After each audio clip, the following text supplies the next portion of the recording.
আমি সুন্দরী হওয়ায় বাবা সবসময় আমার দিকে চেয়ে থাকত। আমি যখন বাবাকে জিজ্ঞেস করতাম, বাবা তুমি আমার দিকে এমনভাবে চেয়ে থাকো কেন, আমি তো তোমার ছোট মামনি। বাবা বলতো, তুমি আমার মামনি ঠিক আছে, কিন্তু তুমি এখন তো বড় হয়েছ। আমি বাবাকে বললাম, বাবা আমার তো বয়স মাত্র 12 বছর। আমার বয়স আর কি হয়েছে? বাবা বলল, এই বয়সে তো তোমাকে অনেক সুন্দর লাগছে। তারপর বাবা একদিন রাতে চুপি চুপি আমার ঘরে গেল। আমার জন্য শরবত নিয়ে এল। আর সেই শরবত খেয়ে আমি অজ্ঞান হয়ে গেলাম। তারপর বাবা আমার সাথে সারা রাত। আমি 12 বছরের অনেক সুন্দরী কুমারী মেয়ে, আমার বিয়ে হয়নি, তা সত্ত্বেও একদিন সকালবেলা ঘুম থেকে উঠে দেখলাম আমি গর্ভবতী হয়ে গেছি। আমি ছেলের বেশে ছেলের পোশাক পরে বাইরে বের হতাম এবং আমি ছেলের সাথে একটা ছোট কোম্পানিতে কাজ করতাম। আমি দেখতে এতটাই সুন্দরী ছিলাম যে আমার নিজের বাবা আমার উপরে নিহত খারাপ করেছিল। আমি তো স্বপ্নেও ভাবিনি যে আমার নিজের জন্মদাতা আমার সঙ্গে এরকম করবে এবং আমার পুরো জীবনটাকে তছনছ করে রেখে দেবে। আমার সৌন্দর্যটাই আমার জীবনের কাল হয়ে দাঁড়িয়েছিল। আসলে আমার বাবা কোনো কাজ বাজ করতেন না। উনি তো সারাদিন মাতাল হয়ে বাড়িতেই পড়ে থাকতেন এবং মা অনেক কষ্ট করে সংসার চালান। আমি তো ছোট থেকে অনেক কষ্ট দেখে বোর হয়েছিলাম। আমরা 4 ভাই বোন ছিলাম। বড় হওয়ার পর যখন আমি এটা বুঝতে পারলাম যে আমাদের সংসারে অনেক অভাব রয়েছে, তখন আমি বাধ্য হয়ে বাইরে কোনো ছোটখাটো কাজের খোঁজ করতাম। কারণ আমাদের বাড়ির পরিস্থিতি এতটাই খারাপ হয়ে গিয়েছিল যে আমাদের সঙ্গে আমার ছোট ভাই বোনেদের না খেয়ে দিন কাটাতে হতো। তার মাঝে আমি সিদ্ধান্ত নিয়েছিলাম যে কোনো একটা ছোটখাটো কাজকর্ম করে আমার ভাই বোনেদের লালন পালন করতে হবে। কিন্তু আমার 12 বছর বয়স হতে না হতেই বাবা আমার বিয়ে দেওয়ার জন্য পাত্রের খোঁজ করে। যখন বাবাকে বলেছিলাম আমি বাড়ির বাইরে গিয়ে কোনো কাজকর্ম করতে চাই, তখন আমার বাবা বলেছিল বাড়ির বাইরে বেরিয়ে কাজ করার কোনো দরকার নেই। উনি চাইতেন না যে আমি বাড়ির বাইরে গিয়ে কোনো কাজকর্ম করি। তারপর আমার বাবা মা বিয়ে দেওয়ার জন্য আমাকে অনেক চাপ দিয়েছিল।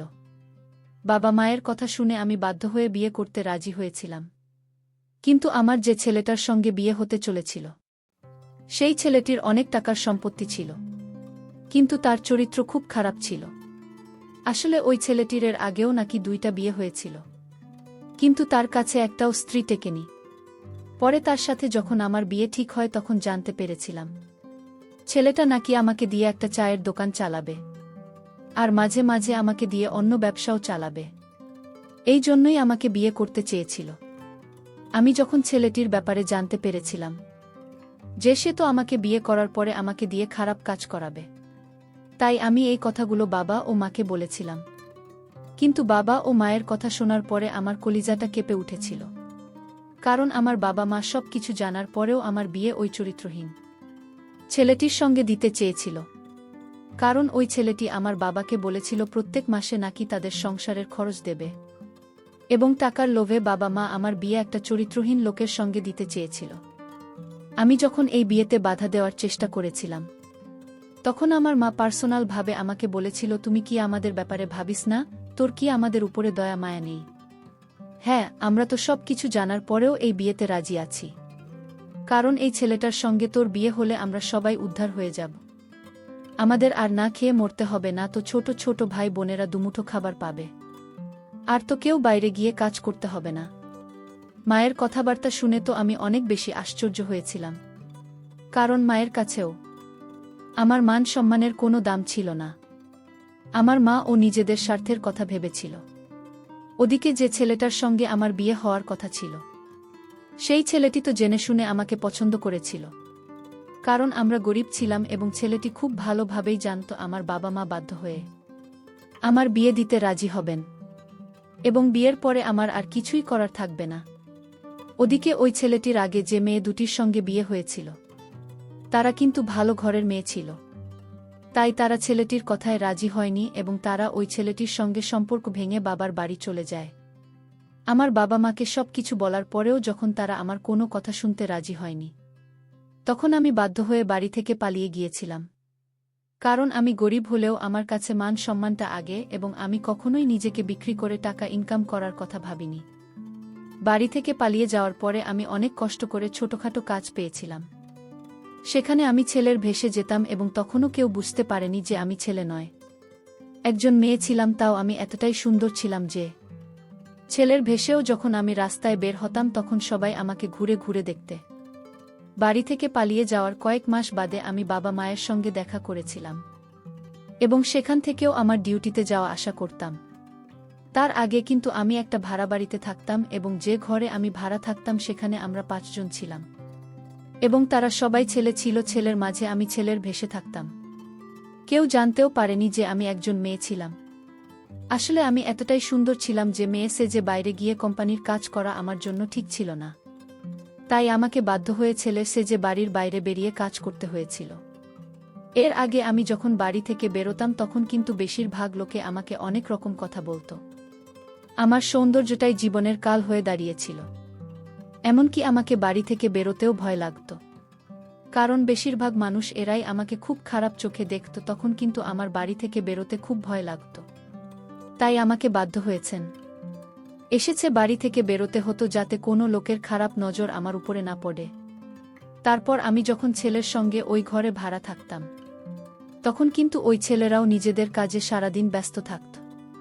তারা সকালে বাড়ি থেকে বেরিয়ে যেত এবং রাত্রি 10টার সময় বাড়ি ফিরে আসত। তাদের সঙ্গে খুব একটা বেশি কথা হতো না এবং তারা তো আমার দিকে খুব বেশি দিন দেয়নি যে আমি একজন মেয়ে ছিলাম এবং আমি যাদের সঙ্গে ভাড়া থাকতেন তারা কিন্তু নিজের কাজের সঙ্গে মতো রাখত। একজন মেয়ে হয়ে 4টি ছেলের সঙ্গে নিজের ছেলে সেজে থাকা মুখের কথা নয়। এবং মাঝে মধ্যে তো আমার এটা ভেবে খুব ভয় হতো যে তাদের যদি আমার উপর সন্দেহ হয় যে আমি একজন ছেলে নয় মেয়ে, তখন আমার কি হবে। এই 4 জনের মাঝে আকাশ বলে একটা ছেলে ছিল। সে কিন্তু আমাকে খুব ভালোবাসে। সে তো জানতি না যে আমি ছেলে নয়, একজন মেয়ে ছিলাম। আকাশ সময় পেলে আমার সঙ্গে নিজের মনের কথাগুলো শেয়ার করত এবং আমার কিছু অসুবিধা হলে আমাকে সাহায্য করত। বেশ কয়েক মাস হয়ে যাওয়ার পরে আমি যখন নিজের বাড়ি ফিরে গেছিলাম বাবা মায়ের সঙ্গে দেখা করার জন্য এবং তাদের এটা বলার জন্য যে আমি একটা কোম্পানিতে ছোটখাটো কাজ পেয়েছি, তখন বাড়ি যাওয়া মাত্রই আমার বাবা তো আমার দিকে ঘুরেও তাকাননি। এমনকি আমি বাড়ি গিয়ে যখন মায়ের হাতে টাকা দিয়েছিলাম তখন মা এটা দেখে খুব খুশি হয়েছিল যে আমি সৎ পথে টাকা ইনকাম করে তার হাতে টাকা দিয়েছে। কিন্তু বাবা তো আমার সঙ্গে কথাও বলেননি। আমি চেষ্টা করেছিলাম বাবার সঙ্গে কথা বলার, কিন্তু বাবা তো আমার দিকে ঘুরেও তাকাননি। বাবা তখন আমাকে শুনিয়ে আমাকে বলেছিল, তোমার মেয়েকে বলে দাও এরকমভাবে ছেলে সে বাইরে গিয়ে কতদিন কাজ করবে, একদিন না একদিন তো সবাই জানতে পেরে যাবে যে ওর ছেলে এসেছে বাইরে গিয়ে কাজ করছে, আর এমনিতেও বাড়ি থেকে পালিয়ে তো আমাদের মান সম্মান সবকিছু নষ্ট করে দিয়েছে। তাহলে ওর আবার এই বাড়িতে ফিরে আসার কি দরকার ছিল। ভেবেছিলাম ইনকাম করে বাবার হাতে টাকা দিলে বাবা সবকিছু ভুলে গিয়ে আমাকে ক্ষমা করবে এবং খুশি হয়ে যাবে। কিন্তু বাবা তো সেই কথাটা ভেবে বসেছিল যে আমি তার পছন্দের ছেলের সঙ্গেই বিয়ে করিনি। কিন্তু যতই হোক এই কথাটা সত্যি ছিল যে খুব বেশি দিন ছেলে এসেছে বাইরে কাজ করতে পারতাম না। তা ও ভেবেছিলাম এভাবে যতদিন পারব ততদিন কাজ করে আমি টাকা জমিয়ে নেব। সে দিনের পর থেকে আমি বাড়িতে এসে মায়ের হাতের খাবার খেতাম। আমি ভাড়া চালিত ঘরে থাকতাম। একদিন হঠাৎ করে আমার শরীর খুব খারাপ হয়েছিল ওই সময়, কিন্তু আমার ভাড়ার ঘরে বাকি ছেলেরা ছিল না, এমনকি আকাশ সেদিন ছিল না এবং আমি বুঝে গিয়েছিলাম যে শরীর খারাপ থাকা অবস্থায় কিন্তু আমি নিজের সত্যিটা তাদের থেকে বেশি দিন লুকিয়ে রাখতে পারব না এবং আমি হয়তো ধরা পড়ে যাবে। এই ভয়ে আমি সেদিন ভাড়া বাড়ি থেকে নিজের বাড়িতে মায়ের কাছে চলে এসেছিলাম এবং ভেবেছিলাম সুস্থ হওয়ার পরে আবার ভাড়া বাড়িতে চলে যাব। কারণ এই বাড়িতে যখন আমি ফিরে এসেছিলাম তখন থেকে কিন্তু বাবা আমাকে একদমই সহ্য করতে পারত না। সবসময় আমাকে দেখে বিড়বিড় করত এবং একটাই কথা বলত, কতদিন নিজেকে এভাবে ছেলে সাজিয়ে বাইরে কাজ করবি। বাবার এই ধরনের কথাগুলো আমার মনে খুব আঘাত দিত। তা আমি সহ্য করে নিতাম। সে দিনের পর থেকে জানি না কেন আমার শরীর প্রত্যেক দিন খারাপ থাকত। আমি অসুস্থ হয়ে পড়েছিলাম। তাই ওই ভাড়া বাড়ি ছেড়ে নিজের বাবা মায়ের বাড়িতে সিট হয়েছিলাম। যখন থেকে বাবার বাড়িতে থাকা শুরু করেছিলাম তখন থেকে কিন্তু মা আমার খাওয়া দাওয়ার আরও বেশি খেয়াল রাখত।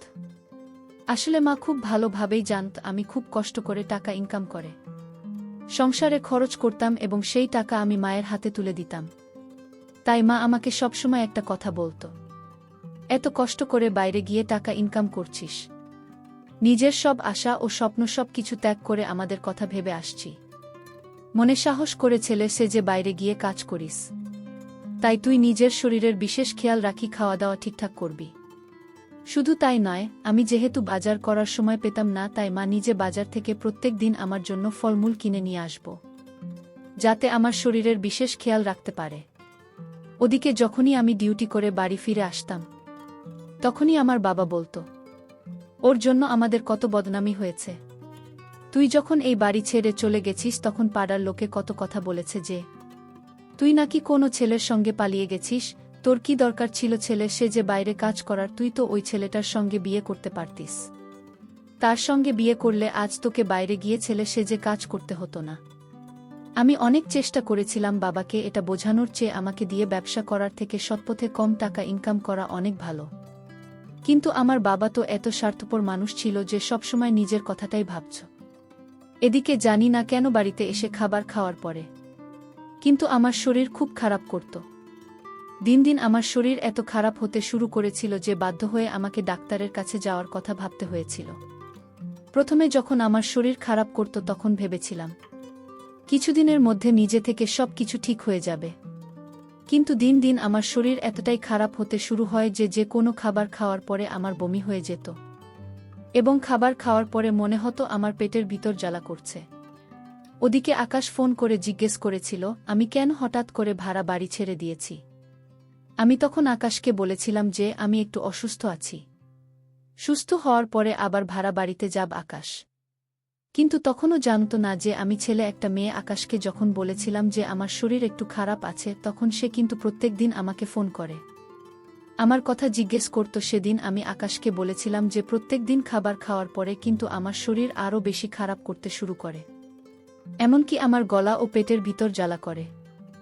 আকাশ তখন বলেছিল আমি যাতে কোনো ভালো ডাক্তার দেখাই। এই কথাগুলো আমি কিন্তু মাকে বলিনি যে ভেতর ভেতর আমার শরীর খুব খারাপ আছে। মা কিন্তু নিয়মিত আমাকে যত্ন করে খাবার দিত, তাই আমার মনের বিশ্বাস ছিল যে সেই খাবার কি আমার শরীর খারাপ হয়নি, কারণ আমার মায়ের হাতে তৈরি খাবার খেয়ে অসুস্থ হওয়ার তো কোনো কথাই ছিল না। তাহলে খাবার খাওয়ার পরে কেন আমার শরীর এত খারাপ করত? আমি তো কিছুই বুঝতে পারছিলাম না যে আমার সঙ্গে এসব কি হচ্ছিল। এমনকি বাড়িতে আসার পর থেকে আমি বাইরের খাবার খাওয়া বন্ধ করে দিয়েছিলাম। তারপর আকাশ যখন আমাকে ফোন করে জিজ্ঞেস করত যে আমার শরীর কেমন আছে, তখন কিন্তু আমি আকাশকে সব কথা বলেছিলাম। তখন আকাশ আমাকে বলেছিল যাতে ল্যাবে গিয়ে একবার খাবার পরীক্ষা করি, যে খাবারগুলো খাওয়ার পরে আমার শরীর খারাপ করে। কারণ আমি আকাশকে বলেছিলাম যে খাবার খাওয়ার পরে কিন্তু আমার শরীর খারাপ করে। তখন আকাশ বলেছিল খাবারে যদি কোনো প্রয়োজন থাকে তাহলে হয়তো সেই কারণে আমার শরীর খারাপ হয়েছে। শুধু তাই দিন দিন আমি এত দুর্বল হয়ে পড়েছিলাম যে আমাকে তো হাঁটাচলা করতে ইচ্ছে করত না। মনে হতো যেন সারাদিন বিছানায় শুয়ে থাকি না পেরে। আমি যখন ডাক্তারের কাছে গিয়েছিলাম চেক আপ করতে, তখন ডাক্তার আমাকে যা বলেছিল সেটা শুনে তো আমার পায়ের আমি চোখে ঝাপসা দেখতে পেলাম। কারণ ডাক্তার বলেছিল আমার পুরো শরীর বিষাক্ত হয়ে গেছে। আমি এমন কিছু খাবার খাচ্ছিলাম যেটার মাধ্যমে আমার শরীরে বিষ ছড়িয়ে গিয়েছিল। তারপর আকাশের কথা মতো আমি যখন ল্যাবে বাড়ির সমস্ত খাবার দাবার পরীক্ষা করার জন্য দিয়েছিলাম, তখন কিন্তু কিছুই ধরা পড়েনি, সবকিছু নরমাল ছিল। তারপর একটা জিনিস লক্ষ্য করলাম, প্রতিদিন রাতে আমার মা যে শরবত খেতে দিত সেই শরবত কিন্তু আমি ল্যাবে পরীক্ষা করার জন্য দিয়েছি, কারণ আমি জানতাম আমার বাড়ির খাবারের মধ্যে কোনো প্রবলেম ছিল না। তাও আকাশের কথা শুনে আমি বাড়ির খাবার দাবার চেক করতে দিয়েছিলাম, কিন্তু শরবতও যখন আমি ল্যাবে দিয়েছিলাম চেক করার জন্য, তখন যা জানতে পেরেছিলাম সেটা জানার পরে তো আমার দম বন্ধ হয়ে আসছিল। কারণ ওই শরবতের মধ্যে আমার বাড়ির কেউ বিষ মিশিয়ে আমাকে খাওয়াতো, আর এই দূরত্ব আমার মা নিজের হাতে বাজার থেকে কিনে নিয়ে আসতো আমার জন্য। তার মানে কি আমার নিজের মা আমাকে মেরে ফেলার চেষ্টা করেছিল? কিন্তু আমার মা কেন আমার সঙ্গে এরকম করেছিল? আমি তো বিশ্বাস করতে পারছিলাম না যে আমার নিজের মা আমাকে তিলে তিলে মেরে ফেলতে চেয়েছিল। কিন্তু এটাই সত্যি ছিল যে শরবতের মধ্যে বিষ মিশিয়ে আমাকে কেউ মেরে ফেলার চেষ্টা করেছিল। সবকিছু শোনার পরে আমি যখন বাড়ি যাই তখন নিজের রাগ সামলাতে না পেরে মাকে বলেছিলাম যে সেখানে শরবতের মধ্যে আমাকে বিষ মিশিয়ে খাওয়াচ্ছে এবং আমাকে কেন মেরে ফেলার চেষ্টা করেছে। আমার মা তো অনেক বেশি আশ্চর্য হয়ে আমার দিকে তাকিয়ে বলেছিল, এটা কি ধরনের কথা বলছিস? তুই আমার মেয়ে, আমি কেন তোকে মেরে ফেলব? আমার মা তো স্বীকার করতে রাজি ছিল না যে শরবত এর মধ্যে সে আমাকে বিষিয়ে দেয়। এদিকে আমি নিজেই বুঝতে পারছিলাম না যে আমি কিভাবে জানতে পারবে যে কি আমাকে মেরে ফেলতে চাইছে। তারপর না পেরে আমার ছোট ভাইকে জিজ্ঞেস করেছিলাম যে সে যখন প্রত্যেক দিন রাতে আমার জন্য শরবত নিয়ে আসে তখন কি আমার মা কিছু মিশিয়ে দেয়, কারণ আমার বাড়ি আসার আগে আমার মা আমার টেবিলে খাবার দাবার রেডি করে রেখে দিত। যেহেতু আমার বাড়ি ফিরতে দেরি হতো, তারপর আমার ছোট ভাইকে জিজ্ঞেস করার পরে আমার ভাই যা বলেছিল সেটা শুনে তো আমার চোখ কপালে উঠে গিয়েছিল। আমি তো বিশ্বাস করতে পারছিলাম না যে আমার বাড়ির লোক আমার সঙ্গে এরকম করতে পারে, এবং কেন আমার সঙ্গে এরকম করেছিল। আসলে আমার ভাই বলেছিল সে যখন রাত্রিবেলা আমার বাড়ি আসার আগে আমার জন্য শরবত নিয়ে আসার আগে নাকি। প্রিয় বন্ধুরা, গল্পটি ভালো লাগলে অবশ্যই কমেন্ট করে জানাবেন। আর নিয়মিত এমন আলাদা স্বাদের গল্প শুনতে ভিডিওটিতে লাইক এবং চ্যানেলটিকে সাবস্ক্রাইব করে সাথেই থাকুন। আর হ্যাঁ, নোটিফিকেশন বেলটি অল করে রাখবেন যাতে পরবর্তী গল্প সবার প্রথমে আপনাদের কাছে পৌঁছে যায়। ধন্যবাদ বন্ধুরা, ধন্যবাদ সবাইকে।